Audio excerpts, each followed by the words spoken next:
이스라엘과 팔레스타인 사이의 시위와 충돌 시작이 되다가 지금 폭력 또 공습 계속해서 지금 벌어지고 있고 사상자가 속출하고 있습니다. 오늘 뉴스 소다에서 이스라엘과 팔레스타인 분쟁의 배경 또 이게 어떻게 정리가 될 수 있을지 좀 짚어보는 시간 갖겠습니다. KBS 제1라디오 저녁을 책임지는 시사야의 진행자죠.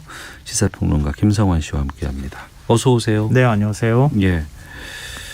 이스라엘과 팔레스타인 간의 충돌 지금까지 사상자가 상당히 많다면서요? 예, 조금 소강 상태를 보였다가 어제 다시 서로 간의 공습이 이어졌다 이런 소식이 전해지고 있는데요. 네. 지금 9일째 군사적 충돌을 이어가고 있고요. 지금까지 이스라엘 영토 내에서 모두 12명이 사망했다 이렇게 알려지고 있고요. 이스라엘은 12명. 네, 가자지구 사망자 그러니까 팔레스타인인들은 213명 사망을 했고 부상자는 1,422명. 예. 사망자 가운데 61명은 아동과 여성으로 지금 알려지고 있는 상황입니다. 근데 이 집계가 정확하게 국가에서 집계하는 것이 아니기 때문에 네네. 약간 좀 차이가 있을 수는 있습니다. 하지만 아직 휴전협상에는 진척이 없는 상황인데요. 네타냐후 이스라엘 총리는 적들은 우리를 공격한 행위에 대해 치른 대가를 보고 있다. 공격을 계속하겠다는 뜻을 굽히지 않고 있는데요.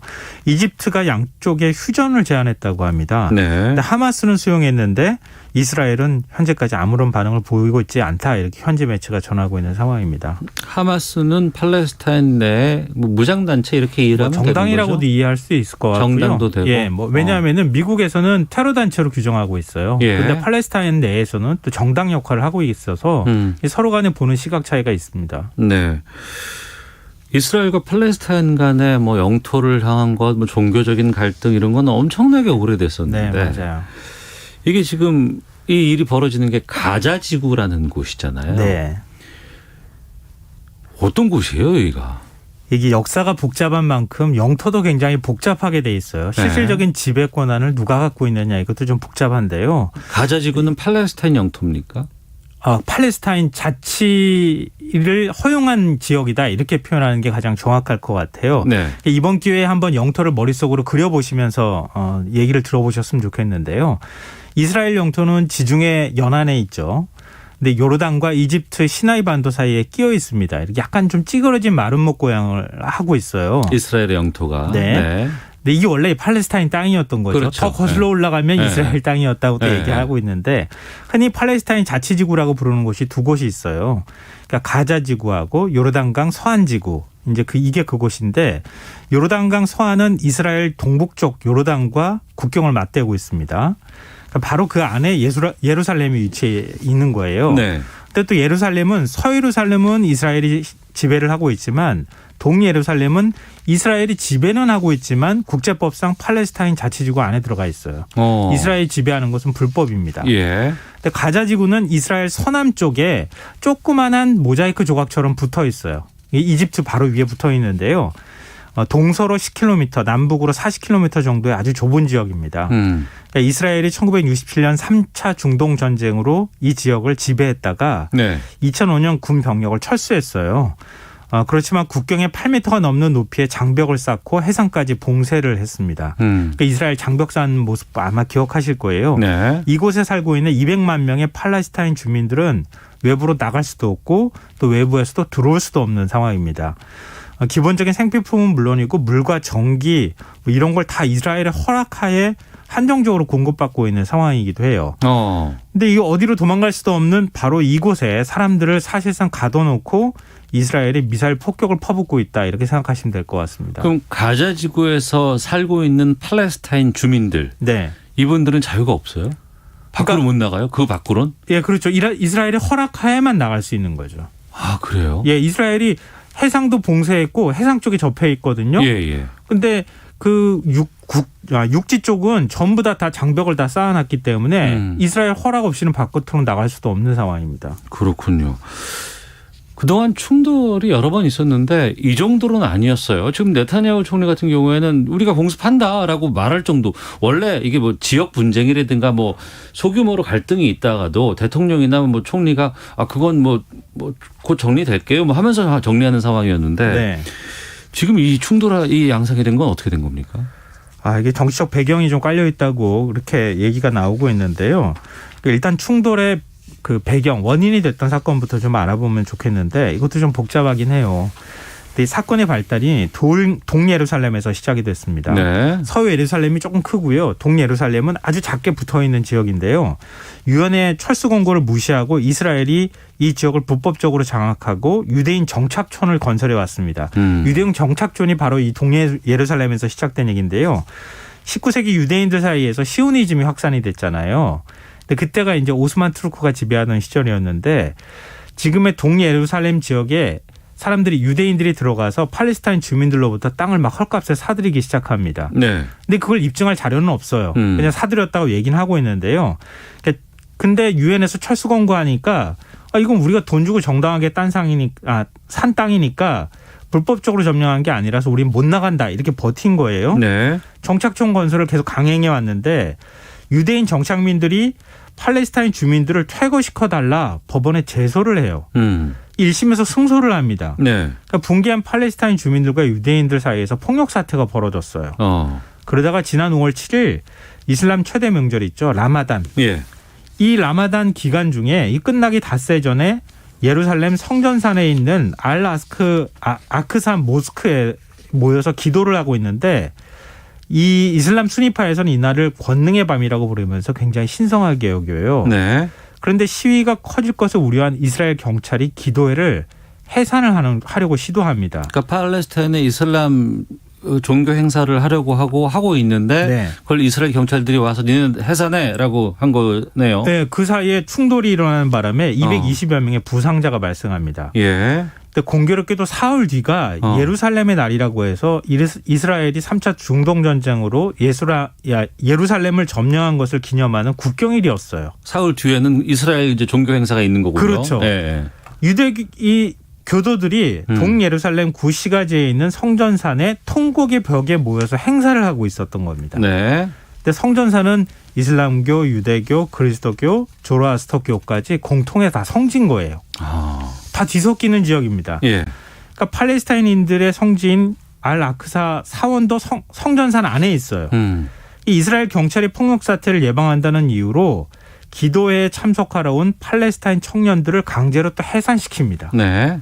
그러자 팔레스타인 무장정파 하마스가 도저히 못 참겠다. 그러면서 이스라엘에 로켓포를 발사하면서 이번 무력 충돌이 시작이 된 겁니다. 하마스에서 로켓볼을 또 쐈군요. 거기다가. 예, 처음에 일단 쏜 거는 하마스에서 먼저 쏘고 이스라엘은 그거보다 훨씬 더 많은 로켓포를 쏘고 아이언돔이라고 해서 이스라엘은 미사일 방어 시스템이 작동하거든요. 네네. 아마 그 화면으로 많이 보셨을 거예요. 그러니까 1000발 쏘면 한 몇십 발밖에 이스라엘이 떨어지지 않는 상황인데 이스라엘에 쏜 미사일은 그냥 떨어지고 있는 상황인 거죠. 가자 지구에. 그러면 뭐 여러 가지 갈등 아니면은 분노 종교적인 이유 이런 것들로 시작이 됐다고는 하지만 아니다. 이게 표면적으로는 그런데 그게 아니고 뒤에는 정치적인 계산들이 또 있다더라라는 이면이 또 존재를 한다는 건 무슨 말이에요? 뭐 종교적인 이유는 아주 오래전부터 수천 년 전부터 계속돼 왔던 거니까요. 그건 네. 좀 부차적으로 두더라도 적대적 공생관계가 나올 만큼의 정치적 계산이 깔려있다 이런 얘기가 나옵니다. 적대적인 공생관계요? 네. 그러니까 네타냐후 이스라엘 총리의 지지율이 바닥인 상황이거든요. 네. 15년 장기 집권에 따른 피로감도 있고 또 부패 스캔들에 휘말려 있거든요.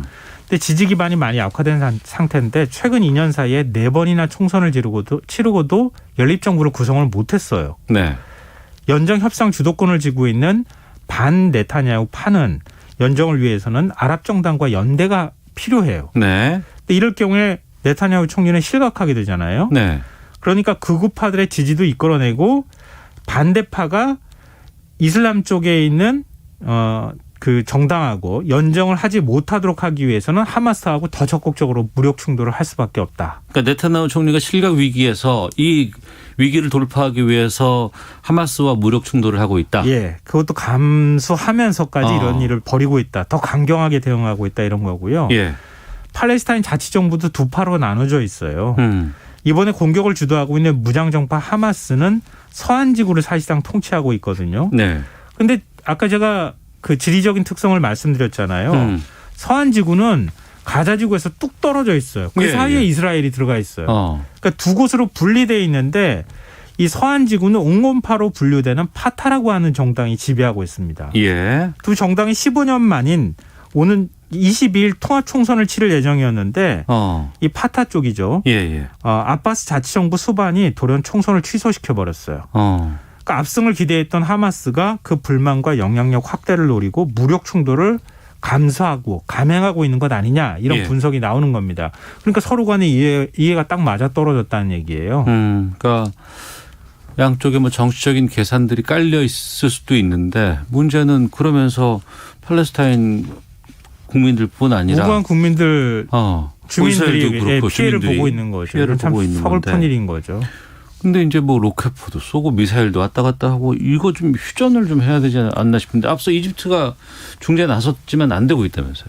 결국 미국이 나서지 않으면 안 되는 상황인데요. 유엔 안전보장이사회가 열리긴 했는데 미국의 반대로 무산이 됐어요. 바이든 대통령은 이스라엘은 자신을 방어할 권리가 있다 이러면서 오히려 이스라엘을 옹호했거든요. 네네. 트럼프 대통령 집권 시절에 미국 대사관을 예루살렘으로 옮겨가지고 굉장히 시끄러웠었잖아요. 그랬습니다. 예. 바이든 정부가 들어서면 달라질 거라고 생각했는데 별로 달라진 게 없는 거 아니냐 뭐 네. 이런 얘기가 나오는데 바이든 정부는 중동에서 발을 빼고 인도 태평양 전략에 집중하려고 하는 그런 이제 국제적인 이 방향들을 세웠던 거 아닙니까? 쿼드하라고 막 계속 그러는 거 아니에요? 네, 우리에게도 이제 그런 네. 사실상의 압박을 가하고 있는 상황인데요. 이런데 만약에 중동 정세에 뛰어들게 되면은 다시 발 빼기 어려운 상황으로 갈 것이다. 네. 이런 걸 우려하고 있는 상황이고요. 민주당 내에서도 우리 버니 샌더스 그 상원 의원이 굉장히 많이 비판을 하고 있는 상황이기도 합니다. 그러니까 미국 내외적으로 지금 다 지금 곤란한 상황에 끼어 있고요. 네. 만약 양측의 무력 충돌이 좀 더 심해지면은 중동 정세가 막 출렁거리지 않겠습니까? 더군다나 이 하마스는 수니파 쪽 시아파 쪽이거든요. 예. 이란 쪽이 이제 그 지원을 해주고 있어요. 미국은 또 이란과 핵협상을 해야 되는 상황이잖아요. 그렇죠. 이 상황이 악화되면 핵협상도 깨질 위기에 처해 있는 겁니다. 그러니까 미국이 섣불리 여기에 뛰어들기가 굉장히 어려운 상황에 놓여 있다는 거죠. 예. 앞서 하마스는 중재를 받겠다고 했는데 지금 이스라엘은 아니라고 하는데 네. 이 상황이 언제까지 갈지 또 미국은 어떤 입장을 나올지 좀 지켜봐야겠습니다. 아유 궁금해서 좀 살펴봤습니다. 시사평론가 김성환 씨 함께했습니다. 고맙습니다. 네, 고맙습니다. 예, 시사본부 마치겠습니다. 내일 뵙겠습니다. 안녕히 계십시오.